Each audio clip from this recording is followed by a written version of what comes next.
itu pertama kali ketemu yang namanya pemimpin besar revolusi gitu ya, Bung Karno, dan juga salaman pertama dan terakhir buat anak-anak, bukan buat bapak ibu ya, buat gitu. Lihat seperti ini, kata ibu saya bahasa Jawa, lihat kayak ini bapakmu udah nggak ada. Enggak bu, bapak masih hidup, jangan bilang bapak udah meninggal, itu kita tuh terawat ribut, jangan bilang udah meninggal. Ibu saya diem, terus dia ambil darah bapak itu, dia usapin ke sini, terus kenapa ibu begitu? Biar kuat, kata ibu saya. Terus hem shirt yang dipakai terakhir malam itu diambil, semua darahnya sama ibu diambil di situ, di hemnya itu di baju bapak. Nah itulah yang nanti dibawa kemana-mana, nggak pisah, ibu tuh nggak bisa pisah sama baju itu. Jadi seperti bapak tuh ikut terus gitu, karena 1 Oktober ulang tahun Ibu Yayu. Ibu saya tuh ulang tahunnya tanggal 1, oh ya bisa pas gitu loh.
Kembali lagi bersama gue Fajar Ditya, kali ini di segmen DIMJ. Jadi guys, RJ5 itu punya banyak segmen. Salah satunya adalah sejarah nih untuk para milenial dan juga Gen Z. Kalau bukan kita, siapa lagi? Ada salah satu sejarah kelam dalam perjalanan bangsa Indonesia yang terjadi tanggal 30 September 1965. Dimana sekarang itu udah banyak banget teori-teori yang beredar mengenai kejadian G30 SPKI. Makanya, malam hari ini, gue kedatangan salah satu saksi sejarahnya langsung. Salah satu anak dari pahlawan revolusi, Jenderal Ahmad Yani. Selamat malam Ibu Amelia Ahmad Yani. Assalamualaikum. Waalaikumsalam. Ini makasih banget Bu, udah mau datang dan bercerita di RJ5. Saya senang, terhormat. Nah Bu Amel, mungkin para milenial sama Gen Z ini pada penasaran ya. Yeah. Sebetulnya sosok ayah itu di mata Bu Amel seperti apa? Sosok bapak saya dengan 8 anak ya. Bapak saya itu tidak banyak bicara. Tapi care-nya melindungi anak-anaknya itu sangat intens ya. Jadi kalau seperti mandi dulu diurut tuh mandi, yang mandiin bapak. Tapi kalau kita sudah menstruasi ya istilahnya, sudah nggak lagi. Jadi dari 8 menjadi 6 jadi gitu ya. Nah terakhir itu tinggal Mas Edi, Mas Untung aja. Lalu yang mengurus masalah kebutuhan sekolah itu juga bapak, seperti sepatu, baju sekolah, tas sekolah itu bapak. Sedangkan ibu khusus masak untuk bapak dan anak-anaknya gitu. Jadi sudah ada pembagian kerja yang baik gitu ya. Pokoknya banyak hal yang enak dan bapak sering bawa kita jalan kalau pas tidak ada pekerjaan ya, mungkin ke laut, biasanya berenang. Bapak saya itu kan olahraga apa aja bisa ya. Dari sepak bola namanya kesebelasan kapuk, berenang pinter, main kengdo ya, main samurai juga katanya Pak Sarwo Edi itu jago. Pokoknya jago apa aja lah kalau olahraga. Tapi otaknya juga very sharp ya, juga tajam gitu.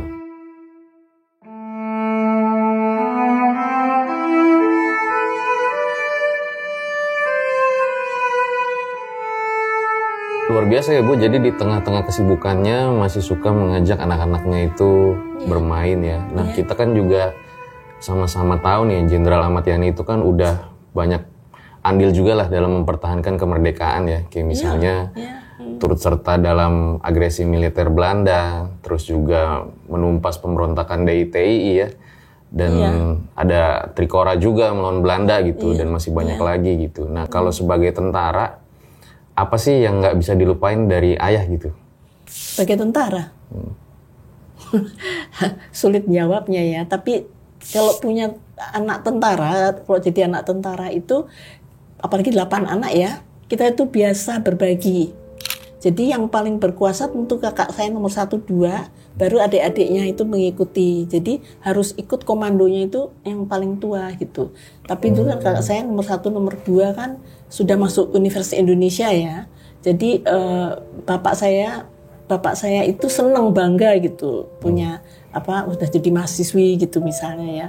Dan mereka diperlakukan kadang-kadang ikut bapak ke daerah, misalnya bapak saya ke Maluku gitu, diajak itu bisa gitu ya. Sedangkan saya sama adik-adik enggak, masih dianggap kecil-kecil ya, jadi kerjaannya ngaco aja gitu di rumah gitu. Tapi bapak tuh gimana ya, perhatian pada anak-anaknya saya cerita itu luar biasa. Jadi dulu kalau bapak ke kantor, pas ada di Jakarta, saya sama adik-adik saya 4 perempuan nih. Saya, Mbak Jui, Mbak Nani, Mbak Yuni, ini berempat selalu bareng gitu. Dan bapak tuh tahu ini 4 nih kayak ngikutin bapak kemana aja. Kalau bapak pulang kantor, kita nunggu bapak nyebut di depan gitu ya. Itu kebiasaan yang memang kita lakukan setiap hari kalau bapak ada. Kalau bapak ke daerah, oleh-olehnya itu makanan-makanan dari daerah gitu ya. Memang itu yang kita tunggu ya. Jadi hal-hal kecil-kecil itu yang membuat kita senang. Dan kalau ada tamunya siapa saja, kita mesti dibarisin tuh 1-8. Nanti diperkenalan ini terus gitu. Sampai ada pendeta ya dikenalin, ada monsinyur itu dikenalin. Nah, ada Bung Karno pun kita dikenalkan. Oh, sempat ya, Bu? Iya, dibarisin sama bapak gitu.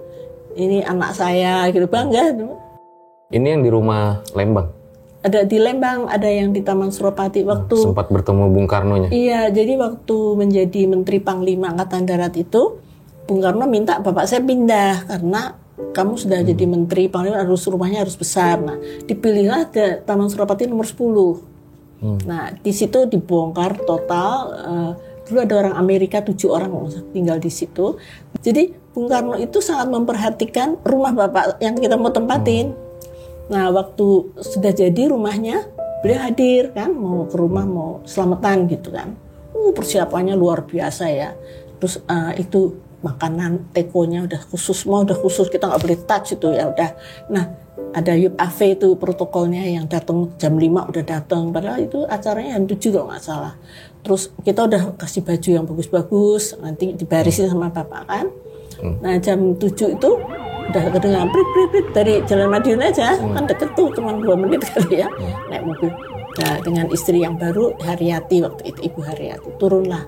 Kita dibarisin sama bapak, udah diperkenalkan satu-satu gitu ya.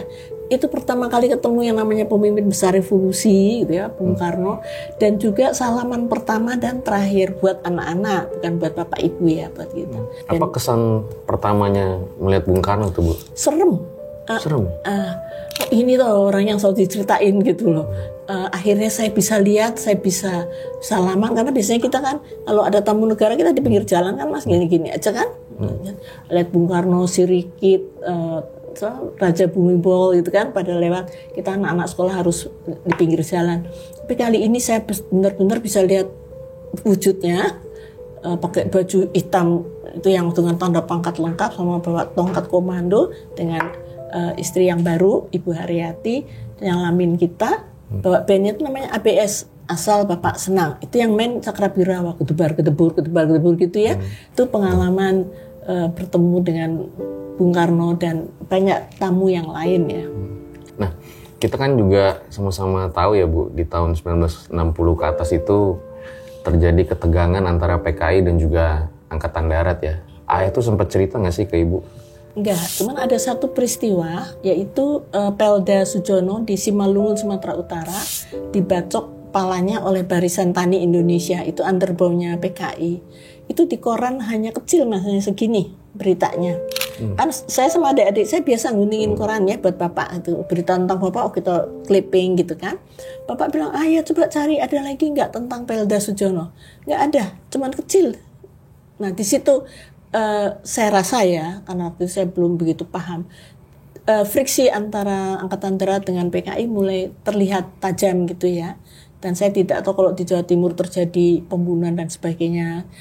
Kalau dilihat sih di film ada, tapi yang Pelda Sujono itu yang saya paling tahu. Karena bapak saya marah sekali, karena itu orang Angkatan Darat kan, biarpun Pelda, tapi dia adalah TNI ya. Di kebun Simalungun sana, kebun karet ya, dia dibacok dan meninggal. Lalu bapak saya yang turun tangan untuk marah lah. Tapi dari situ mungkin terjadi banyak friksi ya dengan PKI. Kemudian ada membentuk angkatan kelima, buruh tani dipersenjatai. Bapak saya tidak setuju. Itu yang saya tahu waktu itu sebatas itu. Nah, kemudian saya dengar tadinya kan sama Oude Heer ya, Bung Karno itu kalau bapak saya ngomong dalam bahasa Belanda itu Oude Heer, artinya bapak yang sangat dihormati. Jadi kalau kita sedang makan sama ibu bapak di meja makan, kalau bapak sudah bilang Oude Heer, udah deh, ini mesti ngomong Londo gitu, bahasa Belanda lah bapak sama ibu yang anak-anak nggak boleh tahu gitu. Nah teman, lebih banyak ibu saya yang bicara sih. Bapak saya misalnya cerita sesuatu bahasa Belanda, ibu saya jawabnya lebih panjang. Malah kadang-kadang nanti ini begini situasi politik. Ibu saya lebih peka, lebih paham. Kalau bapak saya enggak, dia TNI ya, dia prajurit ya, prajurit lapangan, meskipun dia ahli dalam strategi perang geril ya, ahli dalam membentuk pasukan Banteng Raiders yang nantinya yang berkhianat pada bapak saya juga dari Banteng Raiders itu kan. Jadi saya bilang kadang-kadang pengkhianat itu gak jauh dari kita gitu. Nah jadi kayak si Untung plus 2 perwira di Cakrabirawa itu karena Untung ditarik Cakrabirawa. Nah dari situ mungkin mulainya timbul ini ya. Dan bapak saya memang akhir-akhir itu lebih banyak diam, lebih diam lagi. Dan 2 minggu sebelum kejadian tanggal 1 Oktober itu bapak saya pakai sarung kan kadang-kadang ya, dia ke belakang lihat anak-anaknya lagi nyiapin buku, mau berangkat sekolah, tapi wajahnya tidak gembira, ya agak muram. Dan itu waktu itu saya belum tahu apa sebabnya ya. Nah terus, nah itulah kehidupan kami dengan bapak seperti itu. Nah kemudian Bu ya, ini mungkin yang para milenial atau Gen Z itu selalu bertanya-tanya gitu ya. Sebenarnya apa sih yang terjadi di malam 30 September itu, Bu? Jadi saya sampai ke siang dulu ya, karena saya sering nyebut bapak saya di depan ya. Nah waktu itu pertanyaan bapak saya selalu satu.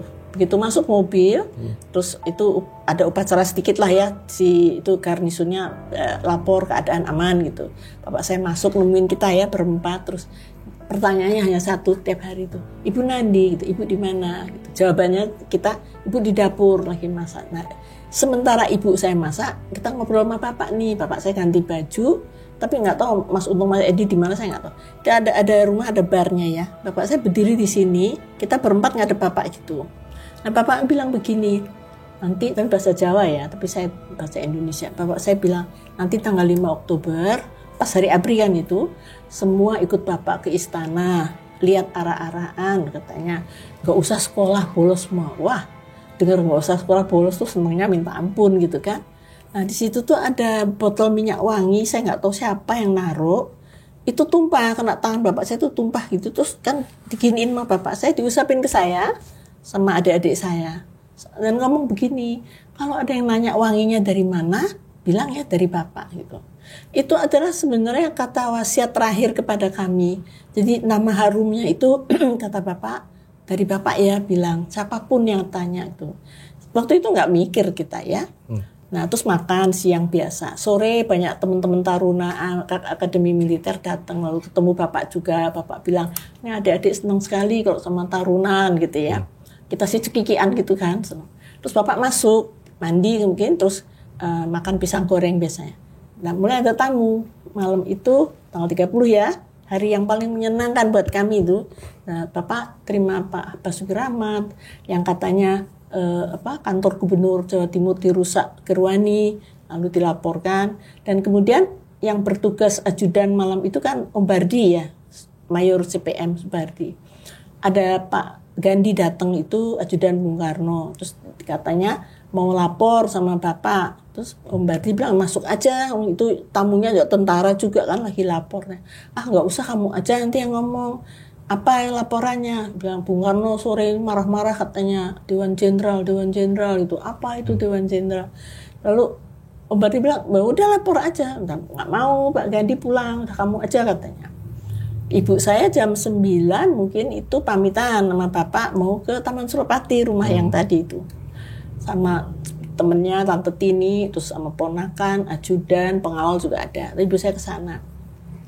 Saya masih di rumah, kita semua di rumah nunggu kakak saya pulang jam 10 kalau nggak salah dari Bandung, Mbak Ruli yang pertama itu. Dia kan di Resimen Mahajaya gitu waktu itu. Dia pulang terus kita masih nyiapin buku aja di belakang tuh sambil dengerin musik biasa kan. Terus ada telepon mungkin udah jam 11-an ya, jam 11 malam. Ada telepon yang ngangkat, kita beramai-ramai lah ke situ ke telepon itu karena udah malam. Jadi mereka nanyanya gini, "Papa ada?" gitu kan. Ada, tapi udah tidur gitu. Udah diem dia. Tutup teleponnya. Udah gitu 5 menit kalau nggak salah. Bunyi lagi telepon. Tanya lagi, "Apa Papa ada?" "Ada, sudah tidur," gitu. Siapa yang nelfon, Bu? Ya nggak tahu, kita nggak nanya juga. Nah, cuman kakak saya bilang jangan ganggu ya, udah malam kan, udah jam setengah 12 malam kali ya. Nah, kita nggak pernah tahu bahwa itu adalah telepon terakhir yang kemudian diambil alih oleh mereka kan, oleh gerakan 30 September kan, mereka namakan dirinya gerakan 30 September. Nah, udah itu kita tidur biasa, nggak ada apa-apa. Kira-kira jam 4 ya, mungkin jam 4 Edi itu masih kecil, masih 7 tahun kan. Dia sama Mbok Milah nyariin ibu saya. Karena ibu saya nggak ada, rumah itu nggak dikunci gitu loh. Pintu belakang tuh semuanya nggak terkunci. Karena ibu nggak ada. Nah, terus tapi pasukan yang jaga rumah itu sudah diambil alih itunya, senjatanya sudah disita ya. Karena mereka lihat Cakrabirawa kan yang datang tuh kan bis-bis sama truk-truk gitu ya. Nah, terus mereka masuk dengan mudahnya, si Cakra ini masuk biasa aja, pintu nggak dikunci dia masuk.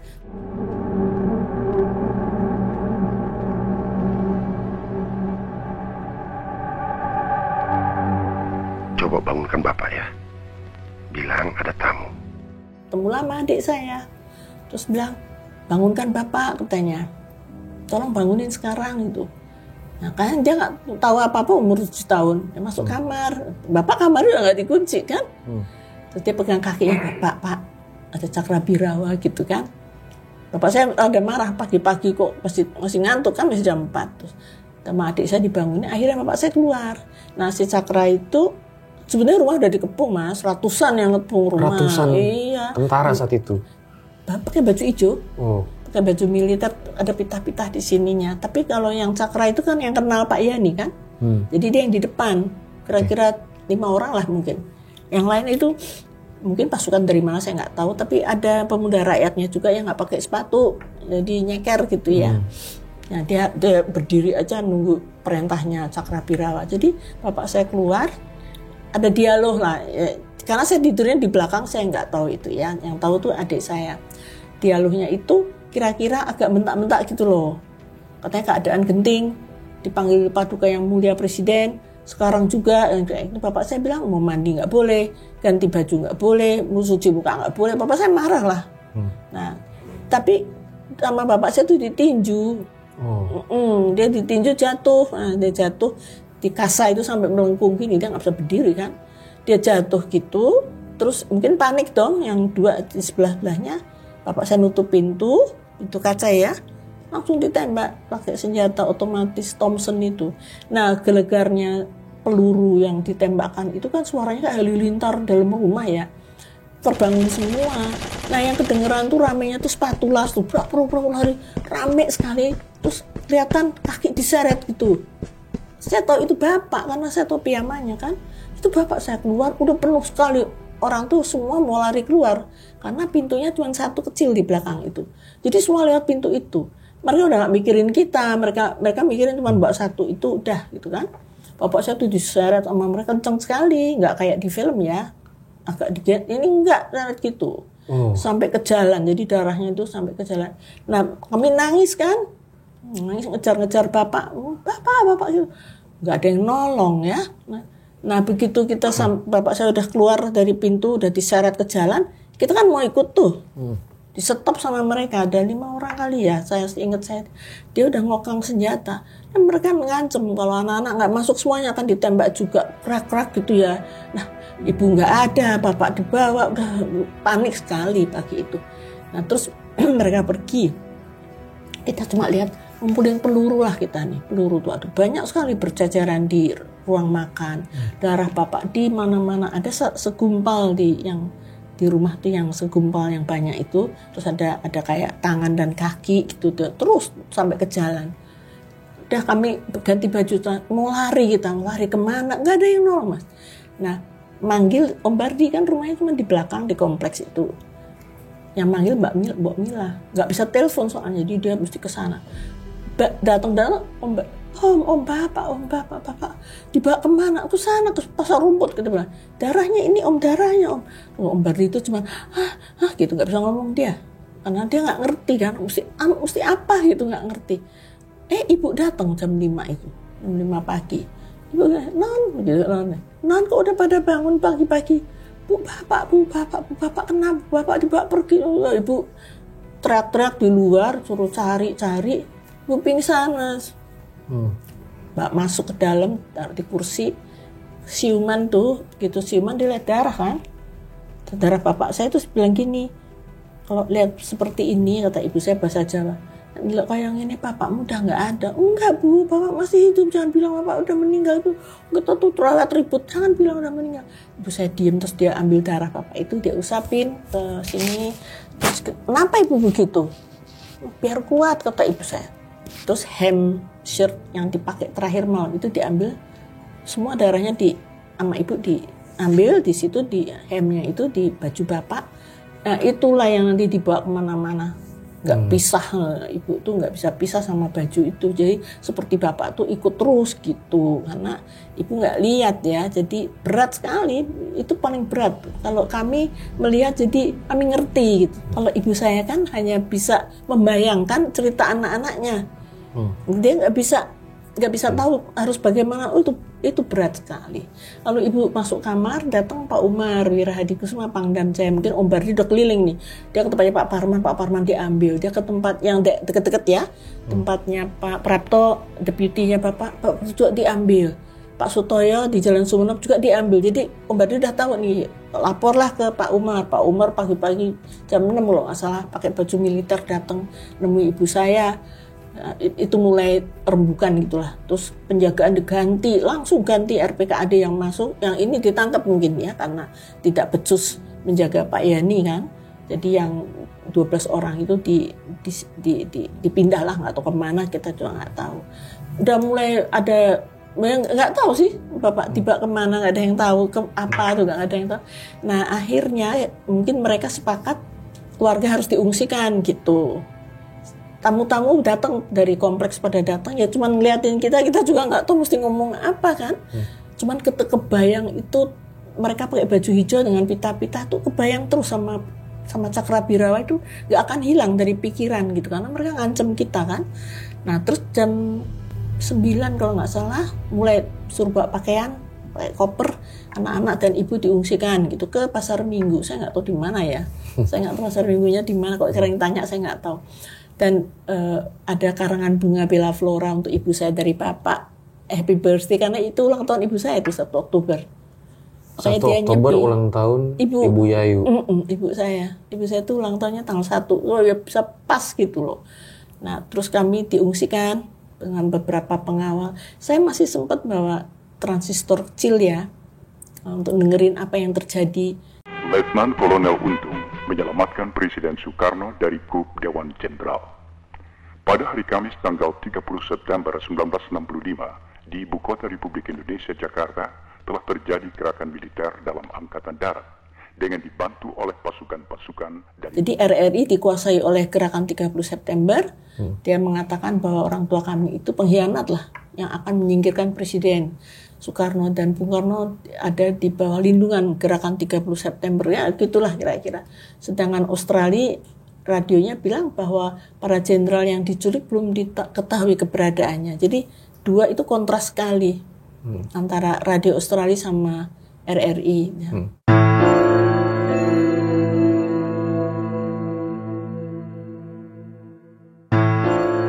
Ini bicara setelah malam 30 September ya Bu, kan Dari tanggal 1 itu. jadi kebingungan situasi di mana-mana itu ya, yang tadi Ibu bilang RRI dikuasai dan sebagainya itu. Kalau Ibu Amel sendiri seperti apa sih Bu melihatnya tuh setelah malam itu ya? Melihat kejadian itu. Kebingungan kami semua, panik ya. Jadi sampai tidak bisa ngomong, Mas. Kadang-kadang kita masuk ke kamar Bapak, iya Bapak udah nggak ada. Tadi itu kan Bapak yang diseret, tapi apa iya gitu, antara percaya dan tidak percaya. Tapi kami di pengungsian tuh ya nggak ngapa-ngapain, cuma menunggu aja dengan para pengawal tanpa listrik ya, dan tidak ada kejelasan apapun sampai tanggal 3 Oktober. Jadi cuma dengerin radio aja saya kerjanya. Ibu saya nggak bangun-bangun, udah di kamar. Tanggal 3 Oktober itu hari Minggu ya. Minggu sore itu kira-kira jam 6, jam 7, ibu saya keluar Mas dari kamar. Terus ngomong sama sahabatnya itu, Tante Tini itu, bilang, bikinin saya kebaya hitam gitu. Ada apa Bu? Kita kan harus nanya ya. Ibu kenapa kok bikin kebaya untuk apa gitu? Karena perasaan kami itu Bapak masih hidup gitu loh. Ibu saya bilang, bapakmu Surawono gitu, nggak ada. Barusan ketemuin ibu bilang jaga anak-anak gitu kan. Kita nangis Mas, nangis aja bisanya. Terus bilang udah jangan nangis terus, ibu saya kan gitu. Tapi ibu saya tuh firasatnya lebih ini ya, lebih tajam daripada kita. Nah udah nangis dah, doa. Terus besoknya tanggal 4 itu ajudan datang Om Bardi. Dia datang, ya, sepatunya penuh lumpur, matanya merah, keringetan, udah nggak tidur mungkin berapa hari ya. Terus pertanyaan kita cuma satu, udah ketemu Bapak Om? Jawabannya sudah, nah, gitu. Tapi dia langsung masuk ke kamar, ketemu ibu ya. Kita di luar belum tahu apa nih, masih apa nih yang terjadi, ada apa ini gitu. Terus nggak lama kemudian tadi panggil masuk semuanya. Terlari loncat di tempat tidur ibu, sambil liatin ibu begini, ini apa nih cerita ibu. Tapi Om Bardi nangis, saya lihat ya, dia nunduk kepala nangis dia. Waduh, saya bilang ini firasat jelek sekali gitu. Terus, nah benar, saya merinding juga.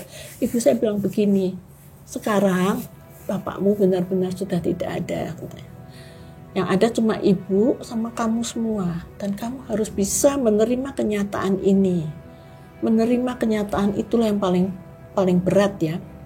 Terus kita nangis aja kan, kok bapak kok nggak ada gitu. Terus sudah jangan nangis terus kata ibu, sekarang berdoa biar bapakmu tenang. Nah, ya kita berdoa ya, dipimpin ibu.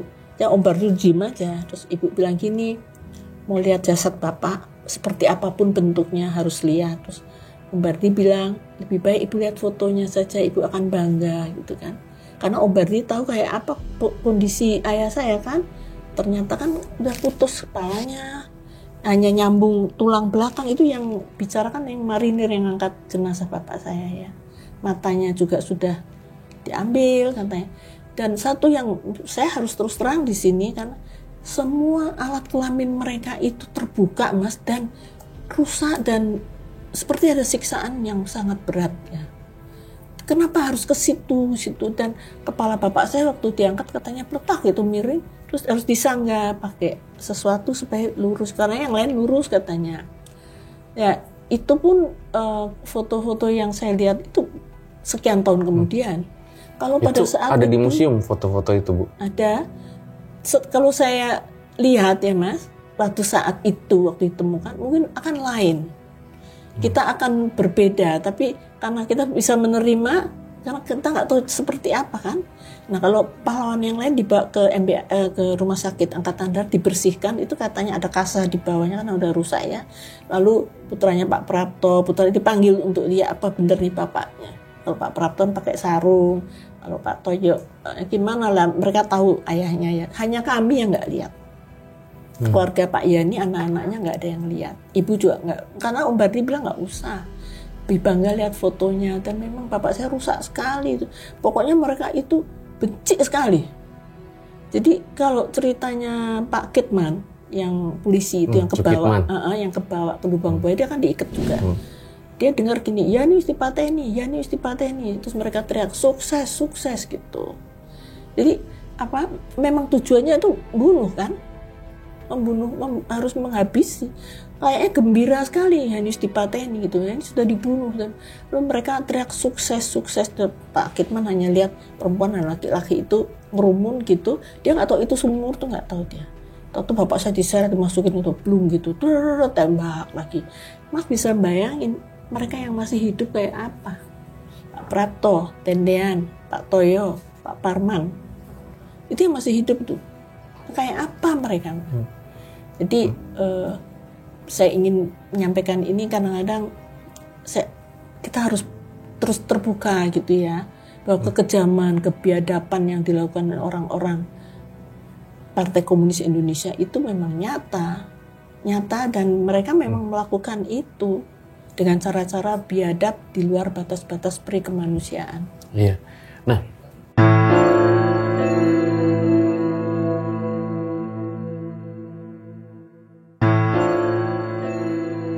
sebelum kita lanjut ke pemakaman tanggal 5, Bu, kan akhirnya nanti Ibu beranjak dewasa tuh ya, Bu, sampai hari ini gitu ya.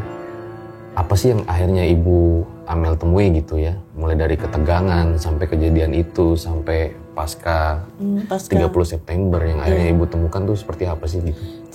Yang saya tahu adalah setelah tanggal 4 ketemu itu malam kita lihat jenazahnya, tapi sudah dalam peti di bendera merah putih, semua orang nangis malam itu. Saya lihat tentara nangis di jalan-jalan itu kan dijaga semua.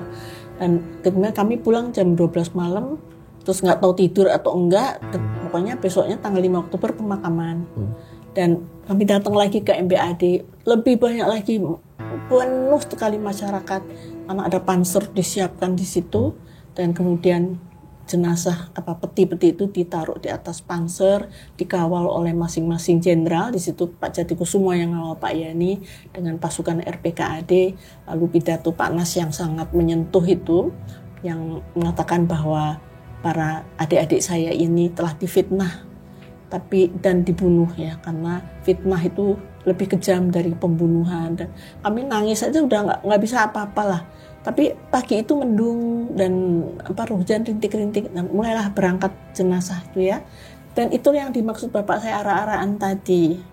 Bapak saya kan bilang tanggal 5 Oktober bolos semua ikut bapak ke istana, lihat ara-araan gitu. Nah itulah ara-araannya. Karena masyarakat nganterin semua kan. Jadi perjalanan ke Kalibata Taman Makam Pahlawan itu 4 jam ya kan, pelan sekali. Karena masyarakat penuh sekali dari mulai MBAD, markas besar, sampai ke Taman Makam Pahlawan. Dan ya memang itu ibu saya udah nggak bisa berdiri. Ibu saya dibopong 2 orang tentara perwira karena udah nggak bisa berdiri. Kami semua dijaga sama nggak tahu siapa, saya nggak tahu adik saya di mana, kakak saya di mana, pokoknya kami bersama ibu, tapi masing-masing ada yang jagain lah gitu. Nah kita pulang sore itu ya udah sepi, tidak ada apa-apa. Ibu saya dalam kondisi nggak bangun-bangun, udah di kamar, terus kita seperti anak kehilangan induk ya. Dan kemudian kalau nggak salah 2 bulan kemudian, Desember tuh kakak saya yang pertama kedua sekolah ke Jerman ya, dia kuliah. Nah, itu Pak Harto lah yang ngurus gitu, angkatan darat ya. Kemudian saya jadi anak tertua. Nah saya menjaga adik-adik saya. Jadi kita berenam di rumah ya bersama ibu. Tapi adik-adik saya sering diungsikan ke Bandung ya, karena saya jaga ibu. Ibu dalam kondisi yang masih kehilangan yang parah sekali pokoknya ibu saya itu. Jadi kita sampai nggak berani ngomong sama ibu. Dia hanya megangin baju bapak yang penuh darah itu. Kita tuh nangis sama ibu gitu. Tapi penghiburnya itu adalah tamu tuh banyak banget ya, ratusan bis-bis tuh tiap hari. Kemudian Jakarta dinyatakan dalam keadaan perang, meskipun belum ada surat perintah 11 Maret ya. Jadi pintu Jakarta keluar masuk itu ditutup semua. Jadi orang daerah tuh nggak bisa masuk.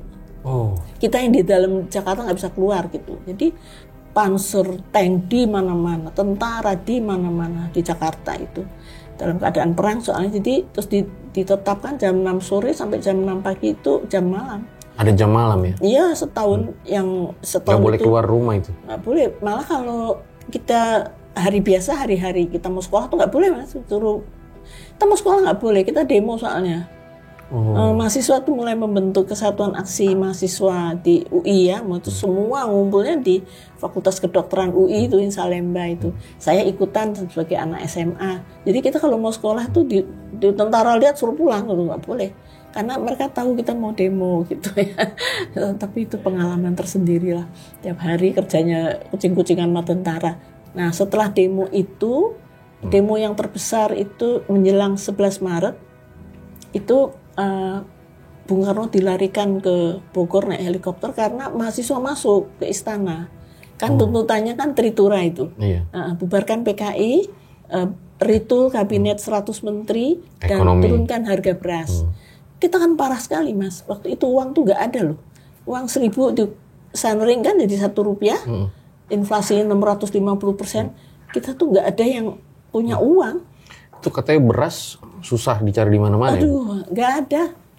Orang kita dulu makan bulgur tuh, makanan ternak itu. Sekarang bulgur mahal, tapi dulu itu menghina kalau makan itu kan. Oh iya. Kayak bulgur terus tela gitu yang dimakan kan kayak gitu. Itu kan kemiskinan kalau zaman itu artinya miskin. Kalau beras tuh artinya kaya kita gitu loh. Masih seperti itu pemikiran zaman itu. Jadi makan bulgur, kadang ada tukang becak tuh semua compang-camping, nggak ada orang punya uang, nggak ada. Nah ibu saya mulai bangun ya setelah berapa bulan gitu, dia sadar ya punya anak banyak dan harus diurus kan gitu. Dia bangun, terus dia mulai ini Mas jual sembako, jualan, istri Panglima loh. Dan nasihatnya sama kita gini, kamu bukan anak Menteri Panglima Angkatan Darat, kamu anaknya janda bakul beras, kata ibu saya gitu. Menerima kenyataan lagi kan, waktu itu harus menerima kenyataan bapak nggak ada, sekarang harus menerima kenyataan kamu anaknya janda bakul beras itu kejualan gitu. Kadang pulang bawa uang kecil gitu ya, lecek-lecek gitu, uang apaan sih bu, menengahin katanya, nggak usah tanya gitu kan, ini uangnya tukang becak, padahal itu hasil jualan gitu. Nah Bu, sebelum nanti kita lanjut ya, karena kan saya dengar juga ibu ternyata sempat mengungsi, trauma jadi petani gitu ya. Nah, ibu kan pada akhirnya nanti mencari tahu tuh sebetulnya apa sih yang terjadi gitu dari ketegangan, terus kenapa ayah mengalami hal itu gitu ya. Yang ibu tahu tuh pada akhirnya apa gitu Bu? Oh iya, itu begini ya, kalau makan siang sama ibu itu, pertanyaannya ibu tuh cuma satu, kenapa bapakmu tuh dibunuh, salah apa dia gitu. Kita nggak bisa jawab, kenapa dibunuh. Nah saya nggak tahu bagaimana, saya mulai nulis ya, kenapa, kenapa. Dan saya ketemu Pak Nasution, saya ketemu Pak Sarwo Edi, saya ketemu Pak Mitro, semua jenderal saya paranin ya, banyak jenderal waktu itu ya, yang teman-teman bapak saya tanya. Dan mereka semua menceritakan seperti apa sih ayah nih. Kalau Pak Sarwo bilang sama saya, bapakmu itu tumbal negara, setumbal itu opo, itu saya juga nggak tahu ya. Jadi arti dari tumbal itu apa. Jadi mereka ini adalah penyelamat NKRI ya, karena garda terdepan dan menjadi idola beliau ini, bapak saya itu. Makanya ketika saya nulis buku ini, kadang-kadang saya nangis tengah malam sampai jam 3 pagi draftnya. Saya tulis sendiri, tulis tangan semua nanti. Dan apa judul dari buku ini? Profil seorang prajurit, karena dialah prajurit TNI, Tentara Nasional Indonesia ya. Dan itu tercermin dari semua yang Pak Nas bicara. Banyak hal-hal yang orang lain ngomong oh Pak Yani nempelin Pak Harto, Pak Nas mecat Pak Harto, itu nggak ada itu. Tapi itu orang membuat seolah-olah mau membuat friksi di Angkatan Darat.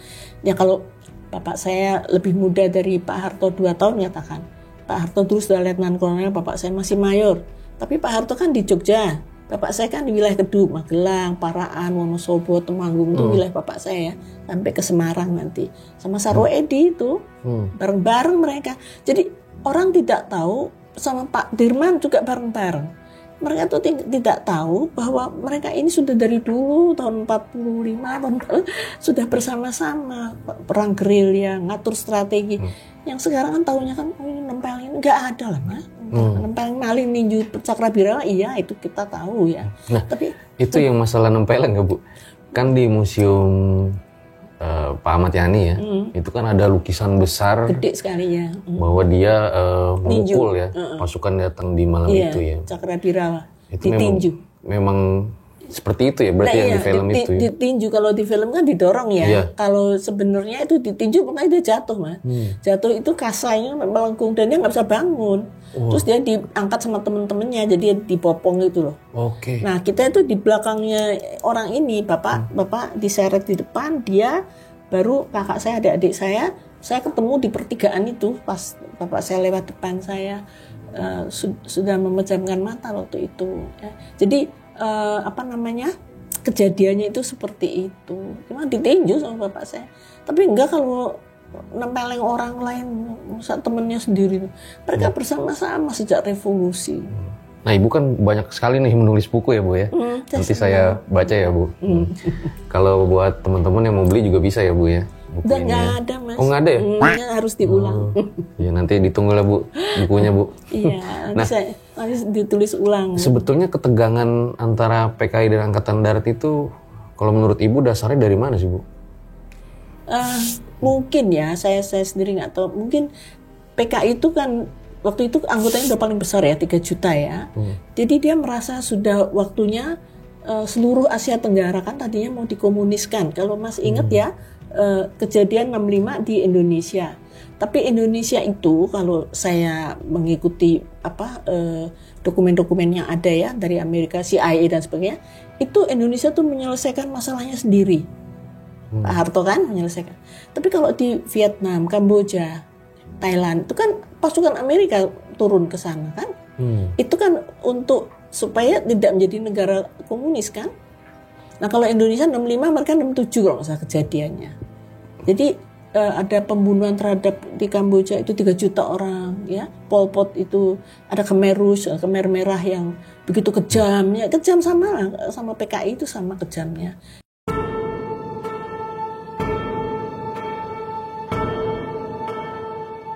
Nah, kemarin itu saya juga lihat di podcast mana gitu, Bu Amel bilang ada tulisan dari Jenderal Ahmad Yani ya, di agenda ya. Oh, ada ya, Bu? Ada. Boleh lihat nggak, Bu? Buku agendanya itu ada 2 ya, Mas.